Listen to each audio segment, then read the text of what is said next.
It's one of the most gut-wrenching, just jarring conversations a parent can ever have. Your adult child comes to you, they want to talk, and they share a memory from their childhood. But the memory they share is filled with hurt, or loneliness, or fear, and you just don't remember it that way at all. So, what do you do? What happens now? That's the million-dollar question, isn't it? Because it feels like an accusation. It can feel like a complete rejection of everything you poured into being a parent. That gap between your memory and theirs can feel like a canyon. So how on earth do you build a bridge across it without starting a war over who's right? And this right here, this really gets to the heart of it. On one side, you have your memory. You know you tried your absolute best. You remember a happy holiday. You remember working so hard to build a loving home.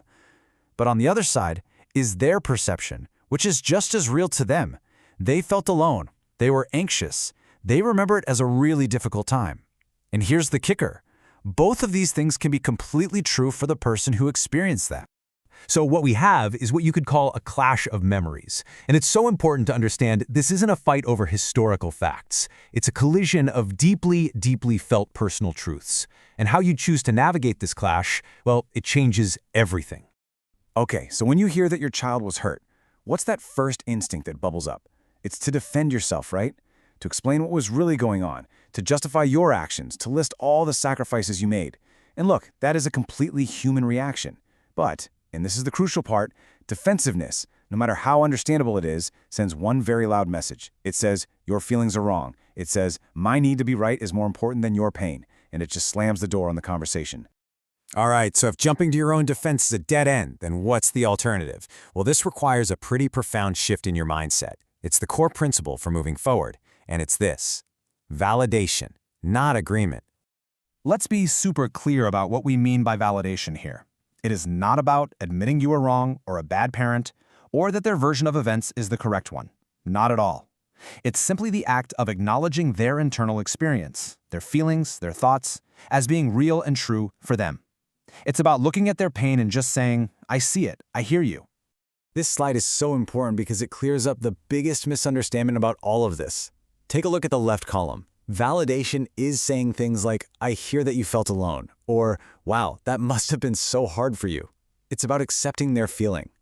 Now, look at the right. It is not saying, you're right, I was a bad parent. It is not saying, okay, I agree that's exactly how it happened. See the difference? You aren't giving up your own memory. You're just making space for theirs to exist too. And this quote just nails it, doesn't it? It's so powerful because it offers so much relief. It gives you permission. You can have compassion. You can acknowledge their hurt without having to take on this terrible label of being a failure. It separates their feeling from your identity. Really, what this all boils down to is a pretty profound idea.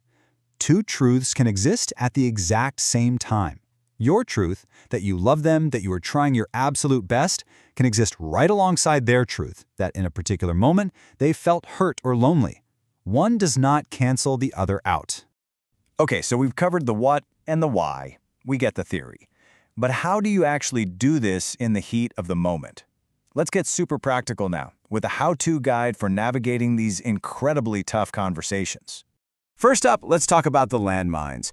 These are the common traps you absolutely want to avoid. We've talked about defending yourself. That just shuts things down. Another one is correcting little factual details, It was a Tuesday, not a Wednesday. That completely derails the real conversation about feelings. Also, avoid comparing their experience to a sibling's or explaining what was really happening from your point of view. Both of those are just another way of saying your feelings are wrong. So if that's what you shouldn't do, what's the path forward? It's actually a pretty clear 4-step process. First, just listen. And I mean really, truly listen, without planning your rebuttal. Second, acknowledge their feeling. Use those magic words, I hear that you felt, or it sounds like you felt. Third, give yourself time to actually reflect. You don't have to have all the answers right then. And finally, ask this simple, incredibly powerful question, what do you need from me now? That question shows you're here to help, not to fight. And look, this is probably the hardest pill to swallow for any parent. You know you gave it your all. You might have been dealing with money problems or your own past trauma or just the sheer exhaustion of life. Acknowledging that your best in that moment might not have been what your child needed, that's not an admission of failure. That's just an admission of being human. And that's really the whole point here. If you can shift your thinking, you realize the purpose of this conversation should never be about assigning blame. The real potential here, the amazing opportunity, is for healing. It's for creating a deeper, more honest connection. So let's try to flip the script on this whole thing. When this conversation starts, yeah, it feels like an attack.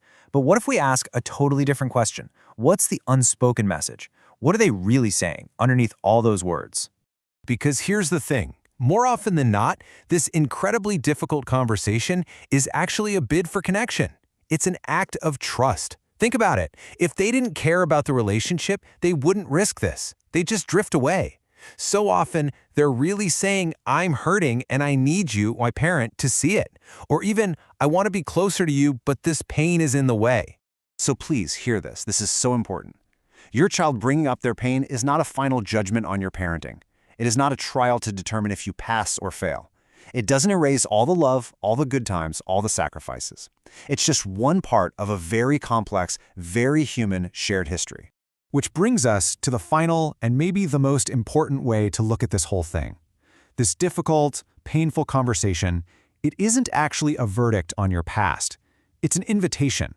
It's an invitation to build a more honest, a more authentic, and a more connected relationship with your adult child starting right now. The only question is, will you accept?